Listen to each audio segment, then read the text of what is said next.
Au chapitre 14, versets 2 et 3.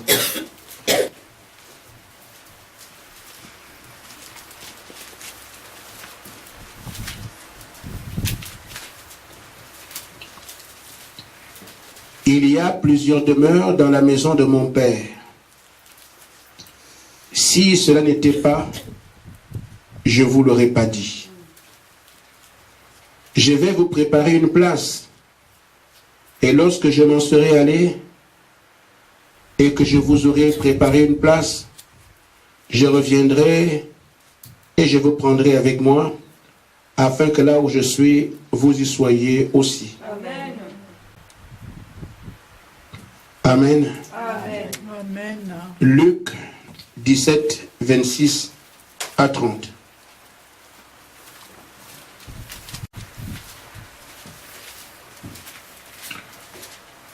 Ce qui arriva du temps de Noé arrivera de même au jour du Fils de l'homme.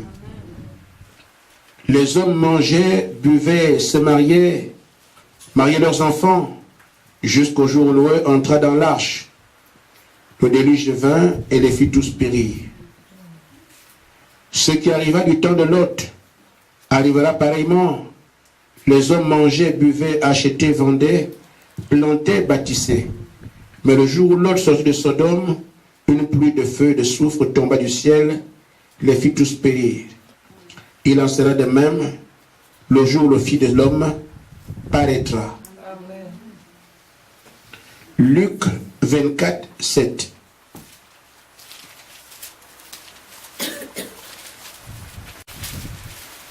Et il disait, il faut que le Fils de l'homme soit livré entre les mains des pécheurs, qu'il soit crucifié, qu'il ressuscite le troisième jour. Que Dieu bénisse sa parole.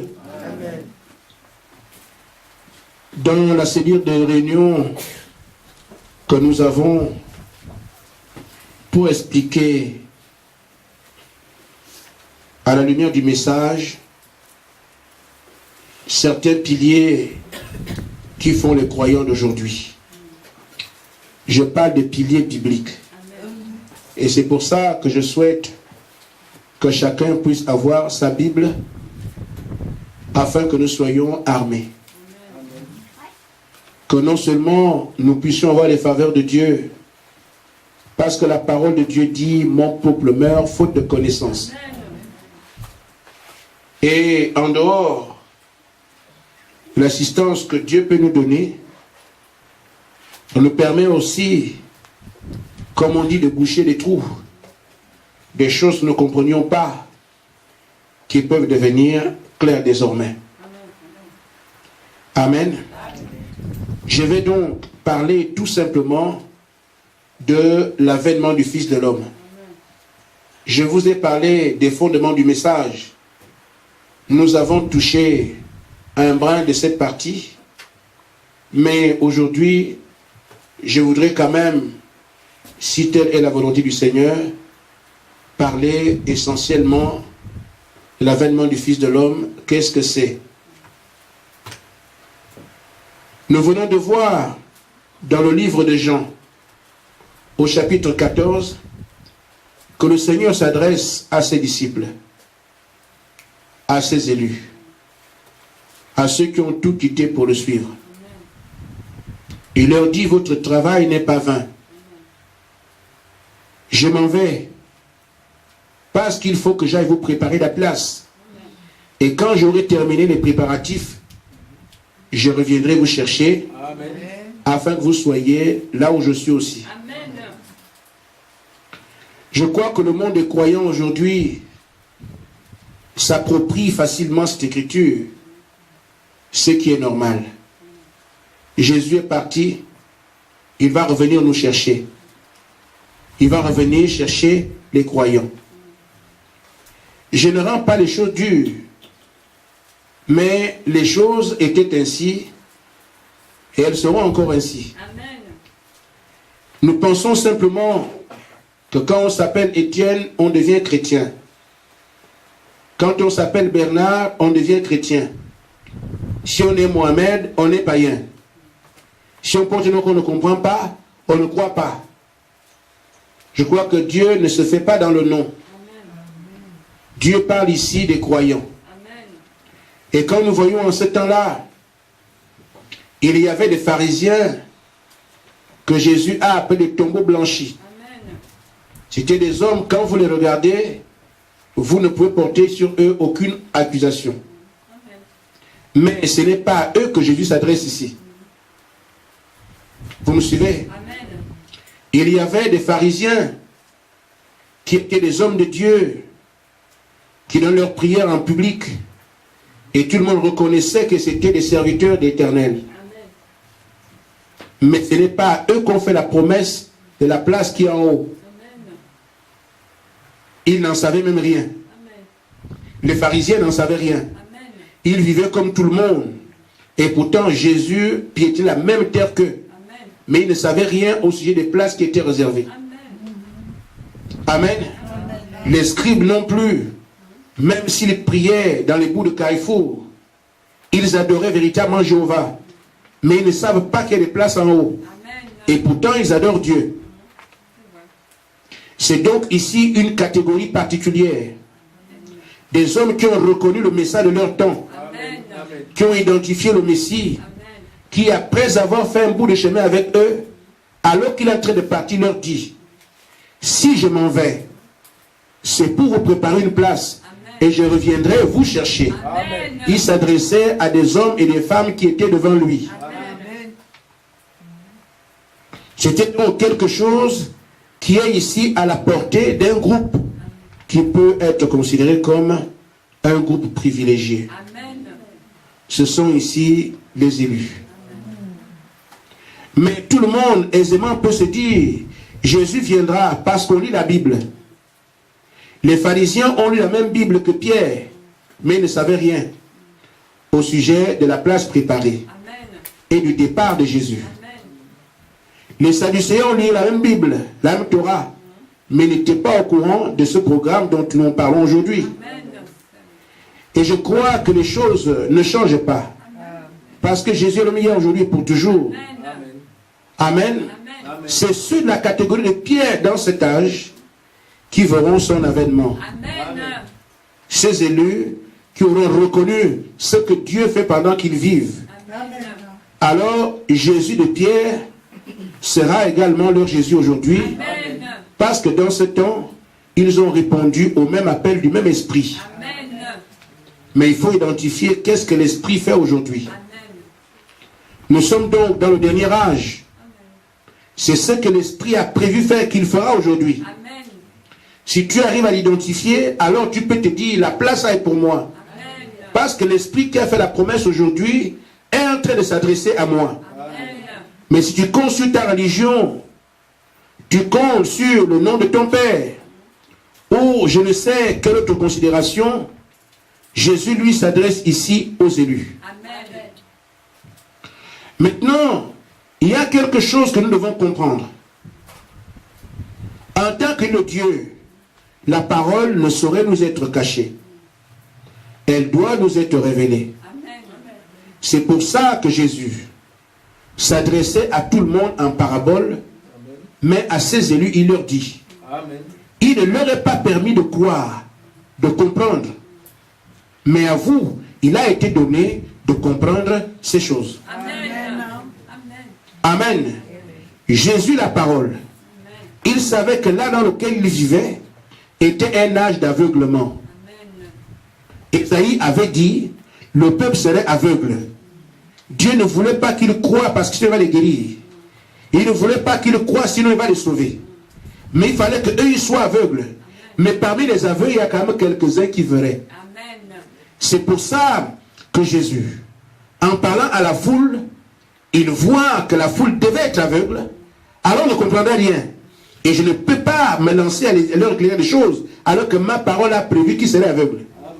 Mais pour vous, il a été donné de comprendre les choses clairement. C'est pour ça que la Odyssée aussi, comme nous le savons. Amen. Amen. Je suis en train de préparer mon terrain. Et je veux que les choses soient claires pour chacun de nous. Parce que la parole édifie, la parole corrige, elle redresse. Amen. Donc ce que nous avions comme pensée, nous voulons que la pensée de Dieu prenne sa place. Amen. Amen. Amen. Pourquoi Israël a été aveuglé? Israël a été aveuglé pour que Dieu aille vers les nations. Amen. Parce que s'ils avaient reçu le Messie, nous n'aurions pas eu la grâce Amen. que nous avons eue aujourd'hui. Comme il a été rejeté par les siens, amen, il est parti vers les nations. Acte 15, 14, juste pour aller prendre un peuple qui porte son nom. Amen. Ensuite, il retourne vers Israël. Amen. Nous devons donc faire attention à cela. Parce qu'une fois qu'Israël a été aveuglé, nous avons reçu la grâce. Amen. Amen. Amen. Mais pour que Dieu aille vers Israël, nous aussi nous devons être aveuglés premièrement. Amen. Amen. Afin qu'il retourne vers Israël. C'est pour ça que le dernier âge, l'âge de la Odyssée, est un âge d'aveuglement. Amen. Vous êtes pauvres, aveugles, malheureux et nus, et vous ne le savez pas. Amen. Parce qu'il faut que nous soyons aveugles à la Odyssée, afin que Dieu puisse retourner vers Israël. Amen. Amen. Nous sommes donc dans ce temps d'aveuglement. Et nous comprendrons tout à l'heure pourquoi cet aveuglement et il vient de quoi. Alors, nous tous, nous attendons Jésus. Nous devons donc savoir, quand j'attends Jésus, quel est son programme. Amen.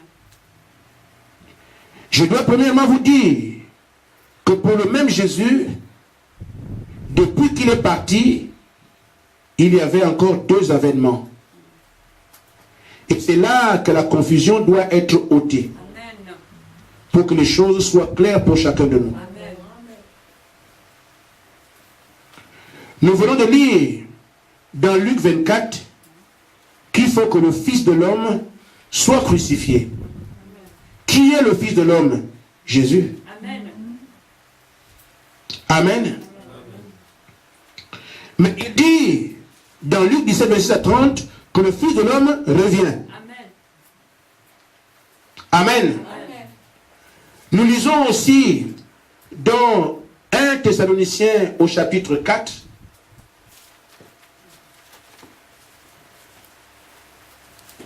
Nous irons pas à pas pour voir ces choses de manière claire. Ceux qui prennent des notes, prenez-les. Parce qu'on aborde des questions comme ça, pour revenir dessus, il fait des années. À moins qu'il y ait des questions.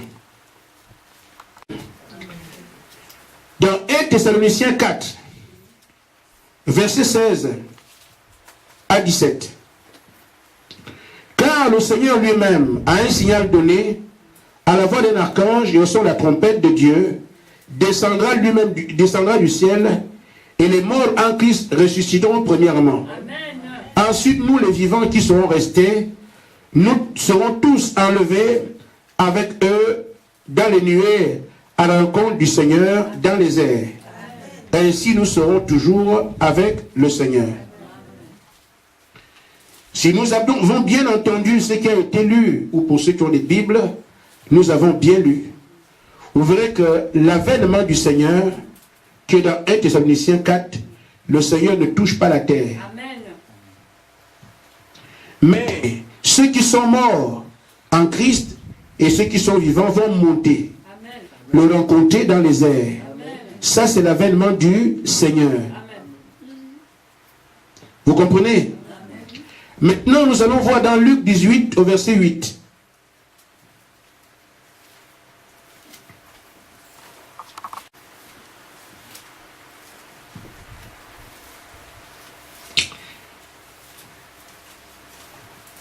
Je vous le dis, il leur fera promptement justice, mais quand le Fils de l'homme viendra, trouvera-t-il la foi sur la terre? Vous voyez que le Fils de l'homme, lui, vient sur la terre, mais le Seigneur, lui, ne touche pas la terre. Amen. Et pourtant, c'est le même Jésus.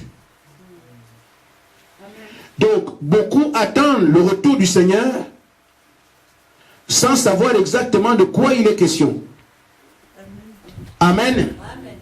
L'avènement du Seigneur, tu ne le verras pas, à moins que tu ne sois un élu. À moins que tu ne participes à l'enlèvement. Amen. Parce que ceux qui sont morts au cours des âges, c'est ceux qui ressuscitent, premièrement, et des élus qui sont vivants. C'est ce groupe-là qui verra le Seigneur parce qu'ils ne touchent pas la terre. Ils vont se rencontrer dans les airs. Amen. Donc si quelqu'un n'a pas reconnu le médiateur son temps, il n'est pas au courant du programme de Jésus-Christ par rapport à l'enlèvement, il ne pourra jamais voir l'avènement du Seigneur. Amen. Parce que personne ne sera au courant, rien que ceux qui sont concernés par l'enlèvement. Amen. Mais par contre, l'avènement du Fils de l'homme, qui vient avant l'avènement du Seigneur, il touchera la terre et la terre sera au courant. Amen. Amen. Amen. Mais la terre sera au courant comment?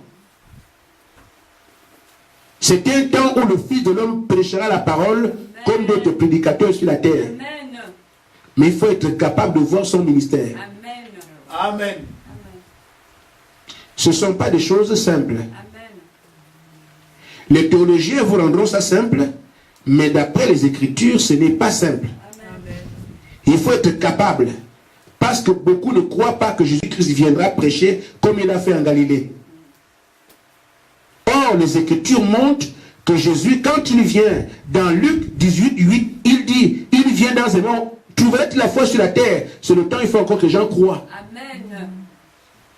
Amen. Il a besoin des gens qui croient en ce temps-là. Or, la foi vient de ce qu'on entend, qui vient de la prédication de la parole. Amen. Donc, le Fils de l'homme viendra encore prêcher comme au temps des apôtres.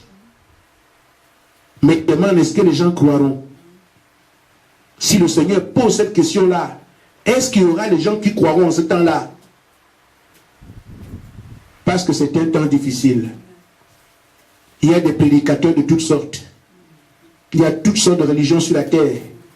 Pour que quelqu'un croie aujourd'hui, il faut que ce soit un don de Dieu. Amen. Amen. Amen. Jésus tout de même, est-ce que je trouverai la foi sur la terre? C'est parce que ce n'est pas simple. Amen. Amen. Et c'est pour ça que le diable aujourd'hui a le vent en poupe. Parce qu'il vocifère ses mensonges. Et une femme vivant dans l'adultère a le Saint-Esprit. Un pasteur aveugle a le Saint-Esprit. Quelqu'un le péché dit que j'ai le Saint-Esprit. On croit de fausses doctrines comme bâtir le Père, Fils et l'Esprit, ils ont le Saint-Esprit. C'est un âge de confusion. Amen. Mais qui sera l'exception qui regardera exactement ce que la parole a dit? Le Seigneur se pose des questions.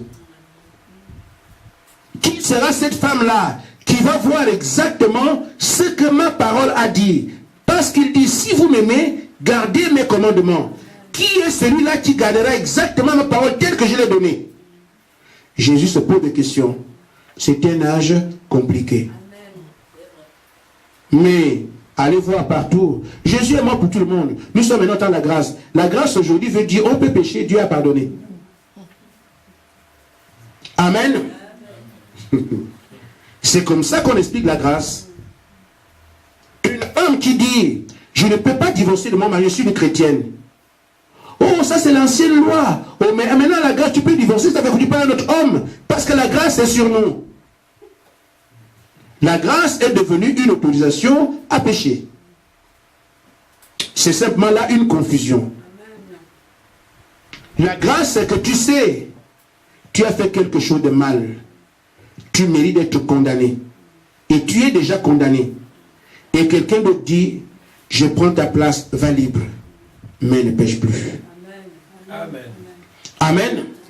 Alors, si la personne qui a donné sa vie pour toi, tu devais avoir 10 ans de prison, et moi je viens, je dis, je prends ces 10 ans de prison, je veux que tu sois libre. Parce que je me rends compte que moi j'ai déjà fait ma vie. Toi tu n'as que 17 ans. Je peux aller en prison à ta place. Amen. Va. Je le fais pour que tu élèves des enfants. Amen. Pour que tu aies une femme. Pour que tu travailles. Tu aies une vie normale. Moi j'ai fait toute cette vie-là. Toi il faut que tu aies aussi la faire. Amen. Je prends ta place, je vais en prison. Vas-y mon fils. Amen. Amen. La chose que cet homme, s'il est normal, va faire.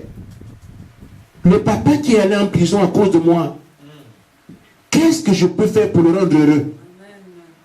Ce qu'il m'a fait là, je ne peux pas imaginer ça. Il prend mes 10 ans, 15 ans de prison je sois libre. Si tu as un cœur normal, tu t'occuperais de sa famille. Amen. Toi, tu es libre. Lui, il est pris à ta place. Tu t'occuperas de ses enfants. Amen. Tu as laissé les champs, tu les entretiens. Il souffre pour moi, je m'occupe de lui. Amen. Amen. Chaque chrétien sérieux s'occupe des affaires du Père. Amen. Une fois que Christ t'a libéré, tu dois en toute âme et confiance devenir un témoin qui fait qu'on lui donne raison. Tu as bien fait de faire ça. Parce qu'aujourd'hui, il y a quelqu'un qui te représente et qui assure le rôle pour lequel tu l'as libéré. Mais il va en prison, qu'est-ce que tu fais? Tu continues à faire d'autres coups. Cet homme qui s'est livré pour toi a deux malheurs. Le premier malheur, c'est qu'il est en prison. Le deuxième malheur, je pensais qu'il a compris. Hein, pas compris. Et tout ce que tu fais là-bas, ça lui revient. Il est malade. Que dit Christ de vous qui avez la grâce? J'ai pardonné ton péché. J'ai essuyé les larmes. Tes malédictions, moi je les ai prises. Amen. Le châtiment qui te donne la paix aujourd'hui est tombé sur moi. Et quand toi tu vas en récompense, adultère matin et soir, tout ce pourquoi il est mort, tu es dedans. Et tu appelles ça la grâce? Amen. Ainsi donc, nous voyons ces temps où les gens ont galvaudé la parole de Dieu. Mais même si Israël est aveugle, Pierre ne l'était pas. Paul ne l'était pas. C'est pour ça que dans chaque âge, même si la Odyssée est aveugle, il y a ces élus qui feront la véritable parole. Amen. Et il n'y a pas de confusion par rapport à son avènement. Amen. Le Fils de l'homme viendra donc prêcher encore la parole. Amen. Et nous pouvons le certifier par ce que nous avons lu dans Luc 17, 26 à 30. Il dit, quand le Fils de l'homme viendra, Amen, ce n'est pas un temps d'enlèvement. C'est un temps où il est écrit ici, ce qui arriva du temps de Noé, arrivera au jour du Fils de l'homme. Les hommes mangeaient, buvaient. Ils ne sont pas au ciel, ils sont sur la terre, en train de manger et boire. Amen. Amen.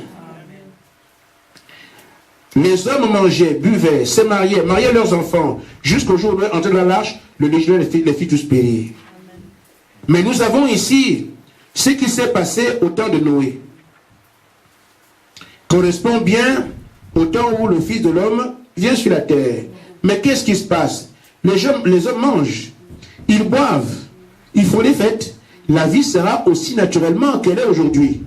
Mais pendant que les hommes mangeaient, buvaient, mariaient leurs enfants, se mariaient eux-mêmes, eux aussi prêchaient. Amen. Amen. Mais sauf que ici, au temps de la fin, les hommes vont manger, vont boire. Sauf que le prédicateur n'est plus Noé, mais le Fils de l'homme. De l'avènement du Fils de l'homme, c'est que Jésus-Christ, le ministère de Jésus-Christ reviendra. Les gens mangeront, buvront, vont boire, vont faire tout ce que la vie est en train de faire, mais en même temps, la voix du Seigneur Jésus-Christ retentit aussi. Mais il faut être capable de l'identifier. Parce qu'il viendra simplement. Un prédicateur comme les autres. Vous pensez que Jésus était plus grand que les pharisiens? En taille, c'est faux. Vous pensez que Jésus était plus gros que les pharisiens? Non. C'était un prédicateur comme les autres. Il était même plus sale que les autres. Il avait même moins d'éclat que tous les autres. Amen. Il a prêché, les gens, on les accuse aujourd'hui. Ils n'ont pas reconnu le Messie, ils n'ont pas cru en lui, frère. C'était un homme comme vous et moi. Jésus n'avait pas de cravate, frère, ni costume. Il avait 2 manteaux. Et il dit qu'il n'a même pas où mettre sa tête. C'était pas un puissant prédicateur avec les limousines. Non. Et il avait les pieds nus. Quand il arrive quelque part, il sentait le lézard. Au point qu'une femme soit obligée, tu sens trop mauvais, je vais te donner un peu de parfum. Amen. Amen. Et pourtant, c'est le Créateur du ciel et de la terre qui habitait dedans. Les choses de Dieu ne mettez pas votre diligence dedans. Amen. Amen. Mais ce qui permettait à ceux qui pouvaient le voir de savoir que c'était lui, il dit, ce n'est pas par mon nom, ni par mon apparence. La parole que vous croyez là, elle vous dit qui je suis. Amen. Amen. Je n'ai pas un autre langage. Amen. Amen. Sondez les Écritures, elles rendent témoignage de moi. Amen. Si je parle de mon nom, il est inconnu. Il n'y a pas d'adresse. Si je parle de mon père, mais Joseph, vous allez voir Joseph, en réalité, ce n'est pas mon père. Amen. Si je parle de Marie, une pauvre veuve qui est là-bas, son mari est mort depuis, il n'y a pas de vie, il n'y a rien. Frère, vous ne verrez pas un seul passage où Jésus a multiplié les pains pour comment chez lui. Ils avaient faim. Amen. À la maison sont ses enfants, ses frères. Vous ne verrez pas là où Jésus a appelé la nourriture. Apparaît ici pour que ma famille mange. Jamais. Il a multiplié les pains à l'extérieur. 5 000 ont mangé, 12 000 ont mangé, c'était bien. Mais dans sa maison, ils étaient pauvres. Il n'a jamais dit que les bateaux sortent du ciel viennent tomber dans ma maison. Ma mère et mes frères, on va être riches. Jamais. Il n'a pas utilisé cette puissance qu'il avait pour se glorifier sur la terre. Seule indication, suivez la parole en relation avec ma vie. Amen. Vous voulez savoir qui vous êtes, qui je suis. Amen. Ainsi, il apparaît clairement que le ministère de Jésus-Christ devait venir sur la terre. Il devait encore prêcher devant les gens, exactement comme en Galilée. Amen. Et on aurait eu le choix aujourd'hui de pouvoir le reconnaître. On dit, non, moi je ne crois pas. Ça descend exactement comme aux temps anciens. Parce qu'il n'aurait pas d'éclat, il n'aurait rien de particulier. Ce serait un prédicateur comme les autres. Amen. Mais si vous ne regardez pas les Écritures, de même on ne l'a pas compris là-bas pour ne pas avoir regardé la parole, de même aujourd'hui on peut le voir. Parce qu'on ne regarde pas la parole, on ne le reconnaît pas. Sinon vous serez gâtés. Quand ça cache les autres là-bas, et vous trouvez dans la chambre et vous dites, moi c'est moi le Messie. Non, non, non. Il vous met dans les mêmes conditions que ceux qui l'ont rejeté. Amen. Maintenant, celui qui peut reconnaître le mystère du Fils de l'homme, c'est celui qui va regarder la parole. Que dit la parole? Amen. Amen. Cela est encore assez clair dans Matthieu 24, 24.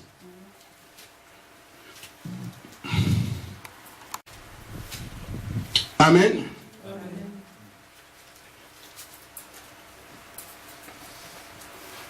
L'avènement du Fils de l'homme, c'est le titre qu'il y a dans lui second, dans Matthieu 24, 1 au-dessus. C'est ça mon sujet en fait, l'avènement du Fils de l'homme. Que vous compreniez cela, à ne pas confondre avec l'avènement du Seigneur. Amen. Il dit donc au verset 24, il s'élèvera de faux Christ et de faux prophètes. Quand? Quand le Fils de l'homme viendra. Il y a de faux Christ et de faux prophètes. Ils feront de grands prodiges et des miracles au point de séduire les élus si c'était possible.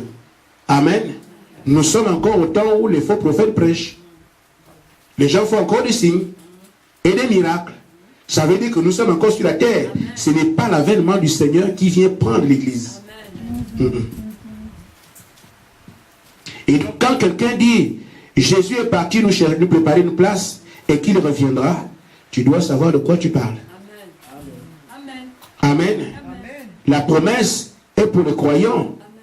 Amen. Mais les véritables croyants comprendront la différence qu'il y a à l'avènement du Fils de l'homme, qui est le ministère de Jésus-Christ, qui va prêcher aux gens, là, comme ça.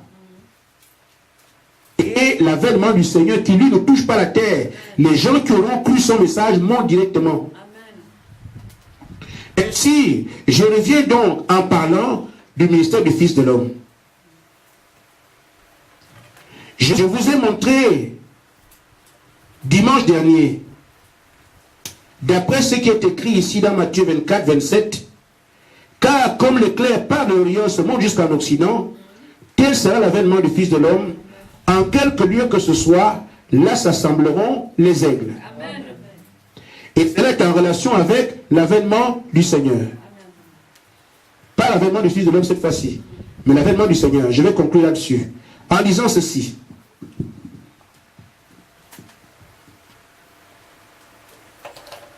Amen. Nous voici ici avec le chandelier d'or.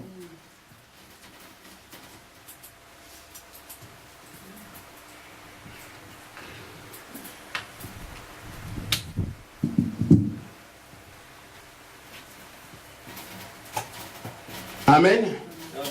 Oh là là, je n'écris pas bien.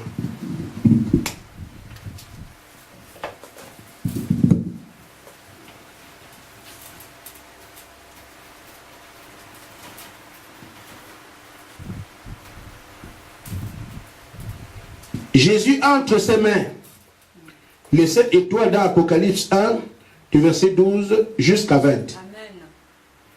Il dit les 7 étoiles, ce sont les messagers. Amen. Vous avez suivi? Amen. Et les 7 chandeliers sont les églises. Amen. Amen. Donc, voyez-vous, et on a dit, l'éclair par l'Orient se monte jusqu'à l'Occident. L'Orient c'est l'Est et l'Occident c'est l'Ouest. Nous avons montré comment de Paul on est parti de l'Orient. Nous avons avancé avec Irénée. Amen. Nous avons vu Martin. Nous avons vu Luther au Colomban. Amen. Luther, Wesley et William Branham. Amen. Nous voyons donc que partout où ceux-là prêchaient la parole, les élus venaient autour. Amen. Amen. C'est ça qui explique Matthieu 24, 28. Là où se trouve le corps mort, là s'assemblent les aigles. Amen. C'est ce qui va arriver autour de Paul, Amen. autour d'Irénée, autour de Martin. Tous ces 7 messagers qui sont la main de Jésus-Christ en termes d'étoiles, ce sont ces messagers qui vont rassembler les élus d'une extrémité. Lisons la Bible, je vais revenir dessus, Matthieu 24, 31.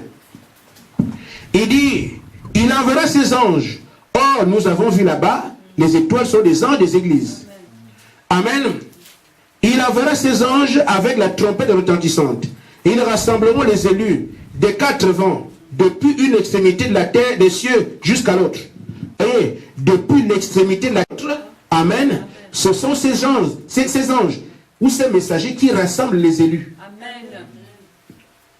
De cette extrémité orientale à l'occidentale. Ce sont eux qui rassemblent les élus. Amen. Maintenant, ces élus-là, ce sont ceux de Paul qui meurent en Christ. Amen. Ceux d'Irénée qui meurent en Christ. Amen. Ceux de Martin en Christ. Jusqu'à ceux de Wesley, même ceux de Branham, meurent en Christ. Amen.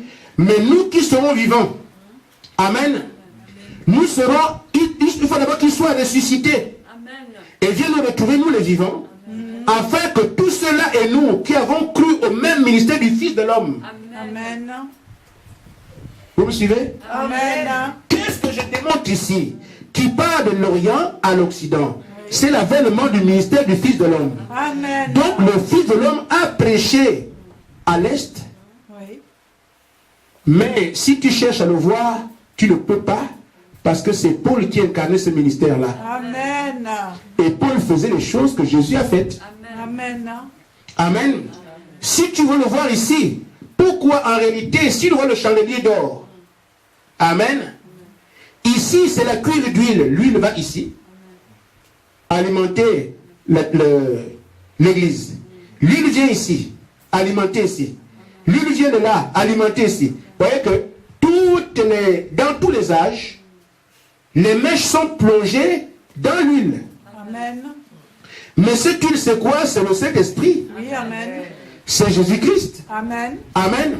Donc chaque église a la même alimentation. Amen. Amen. Chaque église a la même vie. Chaque église a le même Saint-Esprit.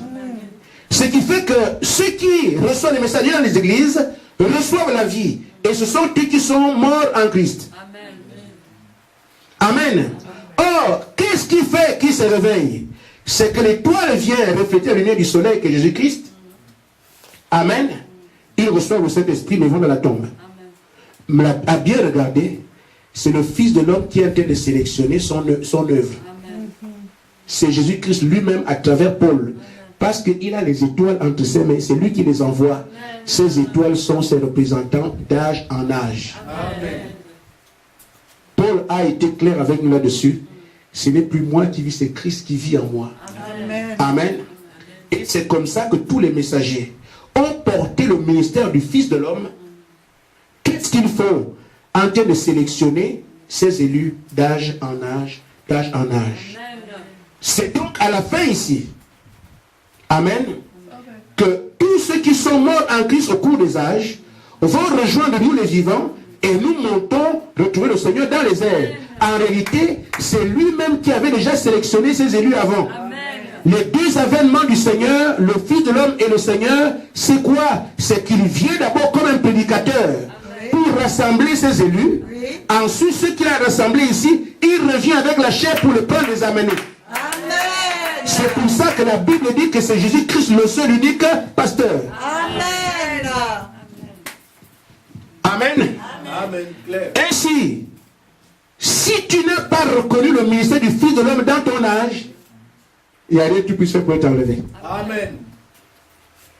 Et le diable va dire aux gens, tu seras enlevé, tu seras enlevé. Mais ce n'est pas une question de décret pastoral. C'est le plan de Dieu. Amen.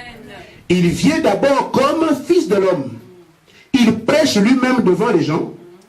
Après maintenant, ceux qui croient, parce que c'est l'époux qui vient choisir son épouse, ceux qui ont reconnu la parole de Dieu au cours des âges, vont constituer son épouse et c'est pour eux qu'ils viennent. C'est pour ça qu'au début, je vous ai dit, il s'est adressé, pas aux pharisiens, pas aux sadducéens, pas aux religieux ou aux scribes. Il s'est adressé à ceux qui sont séparés de tout ça et qui ne dépendaient que de lui. Amen. Parce qu'ils l'ont identifié. Amen. Tu es le Fils de Dieu. Amen. Nous n'avons pas où un autre endroit où pouvoir partir. Amen. Ceux qui vont identifier ce ministère d'âge en âge, ce sont ceux-là qu'il vient chercher. Ce n'est pas tout le monde. Mais les gens peuvent s'approprier des rôles. C'est tant mieux. Mais seulement, ce n'est pas le plan de Dieu. Amen. Amen. Maintenant, frère, je prêcherai juste 5 minutes pour notre temps. Et je crois que vous comprendrez. Nous prenons Genèse au chapitre 18.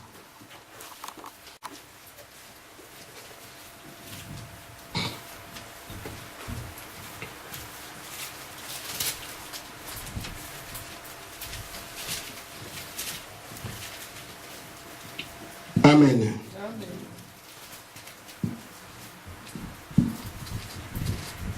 L'Éternel lui apparut parmi les chênes de Mamré. Verset 1. Il était assis à l'entrée de la tente pendant la chaleur du jour. Il leva les yeux et regarda, et voici 3 hommes étaient debout près de lui. Quand il les vit, il courut au-devant d'eux, depuis l'entrée de sa tente, et se prosterna en terre. Et il dit, Seigneur, si j'ai trouvé grâce à tes yeux, ne passe point, je te prie, loin de ton serviteur. Permettez qu'on apporte un peu d'eau pour vous laver les pieds et reposez-vous sous cet arbre. J'irai prendre un morceau de pain pour fortifier votre cœur, après quoi vous continuerez votre route. Car c'est pour cela que vous passez près de votre serviteur. Il répondit, fais comme tu l'as dit. Abraham alla promptement dans sa tente vers Sarah, et il dit vite 3 mesures de fleurs de farine, pétrit et fait des gâteaux. Et Abraham courut à son tour, à son troupeau, prit un veau tendre et bon, et le donna à un serviteur qui se hâta de l'apprêter. Il prit encore la crème et du lait avec le veau qu'on avait apprêté. Il les mit devant eux, il s'était lui-même à leur côté, sous l'arbre, et ils mangèrent. Si vous remarquez au-dessus de Genèse 18, vous verrez intercession d'Abraham en faveur de Sodome. Amen. Mais nous avons lu aussi dans Luc 17, Amen, que ce qui s'est passé au temps de Sodome et Gomorrhe, la même chose viendra au temps de la fin. Amen. Les hommes mangeaient, les hommes buvaient. Mais je n'ai pas du manger et du boire. Ce n'est pas du manger et du boire que je parle maintenant. je voudrais montrer cette scène qui s'est passée au temps de Sodome et Gomorrhe. Et c'est là que nous devons avoir notre attention aiguisée. Parce que comme je l'ai dit, la parole de Dieu est prêchée pour édifier. Amen. Amen. Alors, ce qui s'est passé au temps de Sodome et Gomorrhe ici, le Seigneur nous dit que la même chose viendra au temps de la fin. Mais quand on parle de Sodome et Gomorrhe, les gens se souviennent très souvent des homosexuels. Mais il n'y a pas que ça qu'il y a eu, il y a beaucoup de choses qui tournent autour de ça. Amen. Amen. Il faut voir Sodome et Gomorrhe, ça commence dans Genèse 18 et ça s'arrête à Genèse 19. Mais il y a toute une panoplie de choses qui sont passées. Mais on peut prendre certaines pour éclairer certaines situations. Quand nous voyons l'homosexualité, ça fait partie. Mais toute une vie, il y a beaucoup de choses. Amen. Les statues de sel, c'est Sodome et Gomorrhe. Amen. Quelqu'un qui fuit une des flammes de feu, c'est Sodome et Gomorrhe. Mais nous avons notre aspect ici, à travers lequel on va essayer de comprendre certaines choses. Alors, au temps de Sodome et Gomorrhe, qui correspond à notre temps, Dieu a un enseignement à nous donner là-dessus. Amen. Mais, qu'est-ce qui s'est passé au temps de Sodome et Gomorrhe? Dieu a décidé de visiter la terre à cause du péché qui s'était amoncelé. Ce qui ressemble beaucoup à ce que nous connaissons aujourd'hui. Le péché a atteint des niveaux inégalables. Dans l'histoire de l'humanité, le péché n'a jamais atteint le sommet que nous avons atteint aujourd'hui. Mais au temps de Sodome, Dieu a dit d'aller visiter la terre pour se rendre compte lui-même des méfaits qui s'y commettent. Parce qu'il est venu pour que le feu tombe. Le décret est déjà fixé. Le salaire du péché, c'est la mort. Amen. Comme Sodome et Gomorrhe s'est permis de cette manière, alors je vais y envoyer le feu. Mais avant que je ne fasse cela, je vais faire le compte rendu à mon ami, à mon témoin qui est sur la terre. Amen. Je ne pourrai rien faire sans lui tenir informé. Amen. Amen. C'est pour ça que Dieu descend chez Abraham. Amen. Parce que c'était l'élu de ce temps-là. Mais quand Dieu descend devant Abraham, à la fin, à la dernière visitation, au temps de la fin, il ne vient plus ici dans un tourbillon. Il ne parle pas à Abraham dans un songe. Il ne parle pas à Abraham dans une vision. Il paraît dans un corps humain. Amen. Amen. Amen. Et quand il paraît dans un corps humain, il parle avec Abraham face à face. Voyez-vous qu'ils sont venus à toi. Mais Abraham a dit, mon Seigneur, même s'il voit 3 personnes. Abraham sait qu'il y a une seule divinité. Amen. Père, Fils et Saint-Esprit ne sont pas 3 personnalités, mais en fait une seule personne. Amen. C'est pour ça qu'Abraham, voyant 3 personnes, il dit, mon Seigneur.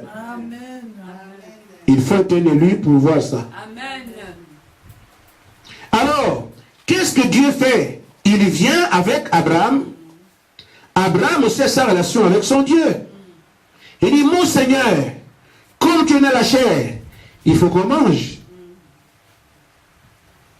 Il apprête du lait, il apprête un veau tendre, et il était le 4e. Dieu mangeant les cotisses avec Abraham et les 2 anges. Ils ont mangé, ils mangeaient. Amen. Amen. Amen. Frère, c'était la 7e visitation que Dieu accorda à Abraham. Amen. De Genèse 12 à Genèse 18, Dieu a visité Abraham 7 fois. Amen.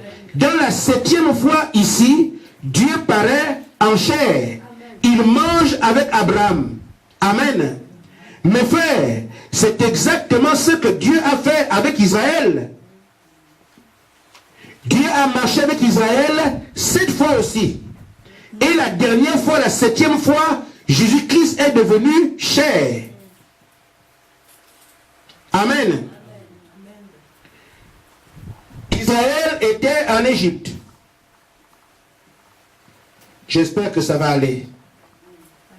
Amen. Dans le désert, Israël a eu des prophètes. S'il y a quelque chose, je vais corriger. Amen.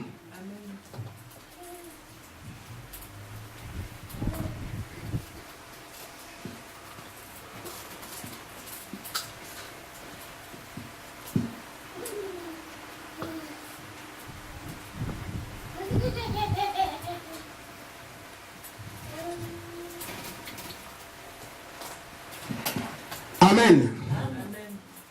Il y a ici les 7 temps à travers lesquels Dieu aussi a traité avec Israël. Premièrement, il parle de l'Égypte. 1. Deuxièmement, le désert. Troisièmement, Canaan. Quatrième, il les envoie des prophètes. Après, les juges et les rois. Amen. Septième, c'est Jésus. Dieu dans la chair. Amen. Il devient donc un Dieu de communion qui parle avec Israël. Emmanuel, Dieu au milieu de vous. Vous me suivez? Alors, or, ce qui s'est passé au temps de Sodome et Gomorrhe, Jésus a dit que ça viendra encore au temps de la fin. Amen. Maintenant, remarquez, il y a aussi 7 âges. Abraham, 7 ans. De Genèse 12 jusqu'à Genèse 18, ça fait 7 ans, cette visitation. La dernière visitation, Dieu devient chair. Mange avec Abraham, parle avec lui. Et nous aussi, les nations, il y a Éphèse, Amen, Smyrne, Pergame, Thyatire, Sardes, Philadelphie et Laodicée. Amen. Amen. Alors, Dieu se fera dans une chair, absolument dans cet âge. Amen. Obligatoirement. Amen. Amen. Amen. Donc, de même, il a marché avec Israël, chair. D'abord avec Abraham. Il vient cette fois, la dernière visitation qu'il accorde à Abraham. Qu'est-ce que Dieu fait? Il devient chair. Il mange avec Abraham et il lui fait un signe. Qu'est-ce qu'il fait à Abraham? Frère dit qu'Abraham a reconnu que c'était Dieu. Parce qu'Abraham ne s'appelait pas Abraham. Abraham s'appelait Abram. Mais quand il lui a parlé, il lui a dit Abraham. Il dit mais il n'y a que lui qui connaît le changement de mon nom. Ça se passe en secret. Et il a reconnu. Et il dit, quand je reviendrai, Sarah, ta femme, sera enceinte. Amen. Et Sarah dit dans son cœur. Son cœur, frère. Dans le cœur. Et celui qui était là, qui mangeait les cotises, a dit à Abraham, pourquoi Sarah a-t-elle dit dans son cœur? En d'autres termes, il discerne les pensées des cœurs, il sait ce qui est dedans. Amen. Et il a manifesté cela devant l'élu Abraham, que je suis moi qui peux connaître les pensées des gens. Amen. Amen. Amen. C'est comme ça qu'il s'est présenté devant Abraham. Abraham savait donc que quand je parle ici, c'est l'Éternel qui est devenu chair et m'a visité. Ça s'est passé à Sodome et Gomorrhe. Amen. Amen. Maintenant, quand Jésus aussi est arrivé à la 7e visitation d'Israël, après l'Égypte, désert, Canaan, prophète, juge et roi, quand Jésus arrive, lui aussi peut te dire ce qu'il y a dans ton cœur. Lui aussi, c'est Dieu devenu chair. Amen. Amen. Il peut donc te dire, tu viens de tel endroit, tu es ceci ou cela, parce qu'il le connaît. C'était quel ministère? Le ministère du Fils de l'homme. En d'autres termes, le ministère prophétique de Jésus-Christ. Mais en ce temps de la fin, comme nous sommes à la fin, à la 7e visitation, Dieu doit prendre aussi un corps sanctifié, il se place dedans. Amen. Et il te dit, toi tu t'appelles tel Dieu de tel endroit. Si vous ne pouvez pas voir ce ministère à William Branham, vous ne le verrez plus jamais. Amen. Donc au 7e âge, Dieu est venu faire la même chose Il a dit, ce qui s'est passé au temps de Noé, Dieu a vu au temps de Sodome et Gomorrhe, Dieu est allé visiter son élu, a mangé avec lui, a décidé de la pensée de sa femme. Dieu viendra encore au temps de la fin vers ses élus. Il leur dira la pensée de leur cœur, mais il va prendre cette fois-ci encore, il est sanctifié par lui-même et il va l'utiliser. C'est comme ça que Dieu a marché aujourd'hui à Dallas. Amen. Dieu a marché à Kentucky. Amen. Amen. Dans une enveloppe humaine. Amen. Tu t'appelles tel, tu es de tel endroit. Amen. Si tu ne peux pas voir que ça c'est Jésus-Christ et que tu vois que c'est Branham, c'est fini pour toi. Parce que c'était prévu que ça devait arriver. Amen. Mais ça arrive ici comment? Le ministère du Fils de l'homme a été porté d'âge en âge. Mais ici, dans Luc 17, 26 à 30, on parle du ministère du Fils de l'homme. Le Fils de l'homme paraîtra. Amen. Ce n'était pas comme au temps de Paul. Paul portait le ministère à l'est, les autres aussi. Mais ce n'est pas le temps de l'apparition du Fils de l'homme. Le Fils de l'homme paraît maintenant au temps de la fin, comme il a paru au temps d'Abraham. Parce que c'est à la fin qu'il fait ça. Nous n'étions pas à la fin avec Paul. Nous n'étions pas à la fin avec Irénée. Nous n'étions pas à la fin avec Colomban. Amen. Il a fait ça à la fin du ministère d'Abraham. Il a fait ça à la fin du ministère d'Israël. Il doit faire ça à la fin. C'est pour ça que c'est à la fin qu'il ne peut que paraître. Parce que ce sera conforme à ce qu'il a toujours fait dans les 7 temps qui concernaient le Père et le Fils naturel. Amen. Ainsi, en dehors de cela, il a paru ici. Mais qu'est-ce qui fait l'aveuglement dans la Odyssée? C'est parce que dans Genèse 19, vous allez voir que l'élu est resté avec Dieu, est resté avec Abraham, l'élu. Mais il a envoyé là où il y avait le péché les 2 anges. Les 2 anges sont allés à Sodome et Gomorrhe. Amen. Mais il est resté avec Abraham. Genèse 19. Amen. Les 2 anges arrivèrent à Sodome le soir. Et Lot était assis à la porte de Sodome. Quand Lot les vit, il se leva, alla au-devant d'eux, il se prosternait devant eux, face contre terre. Puis il dit, voici mes seigneurs, entrez, je vous prie, dans la maison de votre serviteur, passez-y la nuit. Amen. Voyez-vous frères, ici c'est le croyant limitrophe. C'est le soi-disant qui n'est pas l'élu, mais il aime aussi Dieu. Mais quand il voit 2 ans, il dit, mes seigneurs. Mais quand Abraham a vu 3, il a dit, mon Seigneur. Quand on voit la Trinité là, tous sont dedans l'écuménisme, c'est le soi-disant croyant qu'on ne peut rien. Mais quand l'élu a vu les 3, il a reconnu un seul Dieu. Amen. Mais quand l'église du monde, là où il y a le péché, a vu 2 anges, ah, mais Seigneur, toi aussi tu es Dieu, ton Dieu, tu es Dieu. Amen. C'est pour ça que nous avons dans ces affaires Dieu le Père, Dieu le Fils, Dieu le Saint-Esprit. Arrêtez qui est Dieu. On dessine un grand-père avec un enfant et l'autre qui a l'étoile, l'oiseau. Si j'étais ces gens-là, je leur ai dit, un oiseau ne peut pas être mon Dieu. Enlevez l'oiseau, mettez autre chose. Amen. Malheureusement, qui parlera, on dira, c'est un mystère. Amen. Donc voyez-vous, cela montre aujourd'hui qui croit, qui ne croit pas, rien que par la simple confession. Amen. Le baptême au nom du Père, du Fils et du Saint-Esprit n'est pas biblique. C'est une recommandation qui parle d'un seul être qui est Père, qui est Fils et qui est Saint-Esprit. Ce sont les fonctions dans lesquelles Dieu a travaillé au cours des âges. Il a créé en tant que Père, il a géré Israël en tant que Père, mais il est venu sauver en tant que Fils. Il habite en nous en tant que Saint-Esprit. Le même Dieu dans ces 3 desseins. Mais on en fait 3 dieux. C'est ça le type de Sodome et Gomorrhe. Amen. Le soi-disant croyant qui est là-bas, il voit 2 anges, il parle de mes dieux. Amen. Maintenant, remarquez, Nous allons voir ce que ces anges ont donné comme prédication. Amen. Nous allons voir, je crois, c'est dans Genèse 19, verset 10. Les hommes étendirent la main. Les hommes étendirent la main, firent rentrer Lot vers eux dans la maison et fermèrent la porte.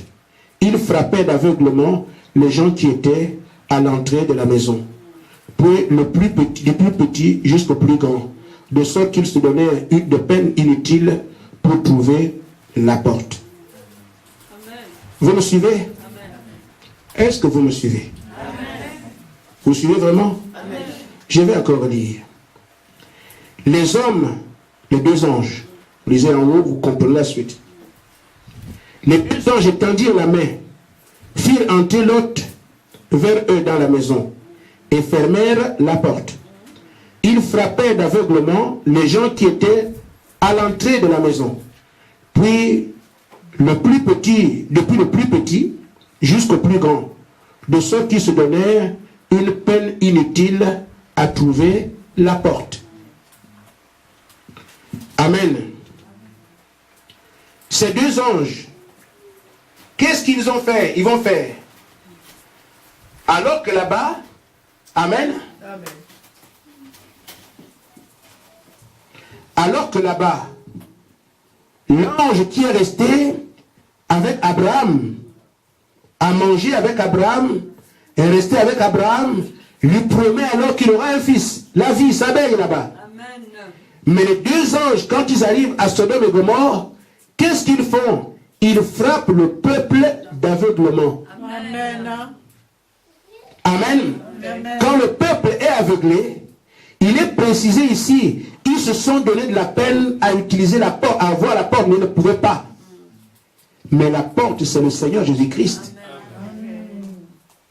Nous revenons donc pour dire que dans cet âge, il est apparu effectivement 3 prédicateurs qui sont venus au même moment. Amen. Amen. Amen. Amen.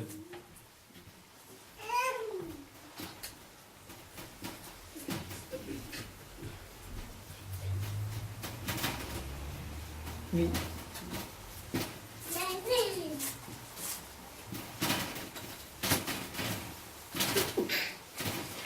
Amen.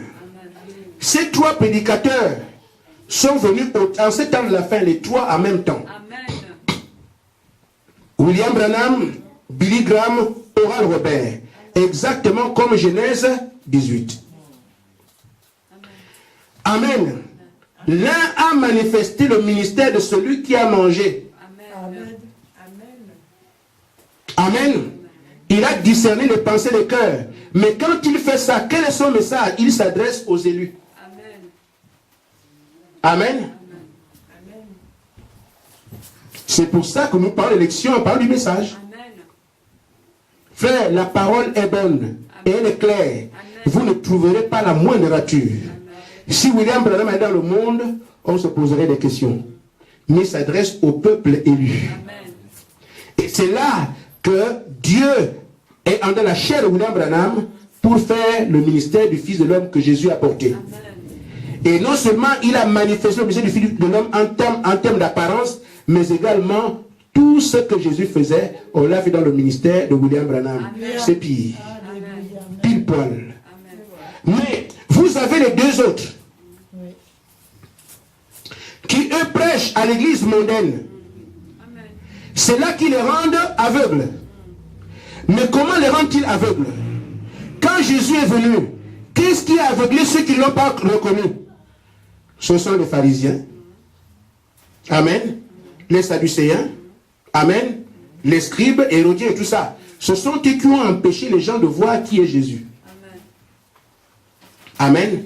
N'allez pas, ne partez pas, ne croyez pas. Ce sont les religions de ce temps-là. Ce sont ceux-là qui ont rendu le peuple aveugle et qui n'ont pas permis qu'il puisse identifier qui est Jésus. Amen. Mais celui qui a quitté sa dénomination a reconnu Jésus. Pierre l'a fait. Celui qui a quitté sa dénomination a reconnu Jésus. Nicodème, ceux qui ont quitté ont reconnu. Parce que eux, une fois que tu sors la dénomination, tu peux reconnaître le ministère qui est en valeur. Parce que le rôle des religieux, c'est seulement d'aller par là-bas. Et c'est ce message, ceux qui croient en Billy Graham et Oral Robert vont vous dire, William Branham, c'est faux, ne partez pas, ne croyez pas, n'allez pas. Leur ministère, c'est l'aveuglement. Donc, l'aveuglement qui est prévu dans la Odyssée et l'aveuglement qui était prévu au temps de Jésus-Christ, ce sont des ministères que les hommes aussi ont portés. Ils vont aveugler le peuple qui ne reconnaissent pas le Messie avec la prédication des pharisiens, des sadducéens, des hérodiens. Sinon, les gens auraient été libres. Et c'est eux qui ont tout fait pour qu'on dise crucifiez-le afin qu'on puisse trouver que c'est un brigand. C'est le rôle des prédicateurs de ce temps-là. Et aujourd'hui, le rôle des prédicateurs, ceux-là, ils sont allés à Sodome et Gomorrhe pour aveugler. Et c'est exactement ce qui se fait aujourd'hui.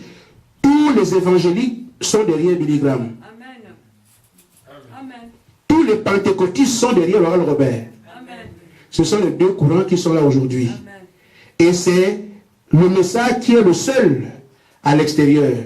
Et ces deux-là ils se comprennent très bien. Amen. Un pentecôtiste et un évangéliste se saluent, ils font des réunions, il n'y a pas de problème. Mais va parler du message, c'est comme si tu sens mauvais. Parce que ce n'est pas la même chose. Amen. Amen. Donc, le ministère des Fils de l'Homme, tel que je l'ai dit, aujourd'hui, se manifeste encore sur la terre par le message que Frère Branham a prêché.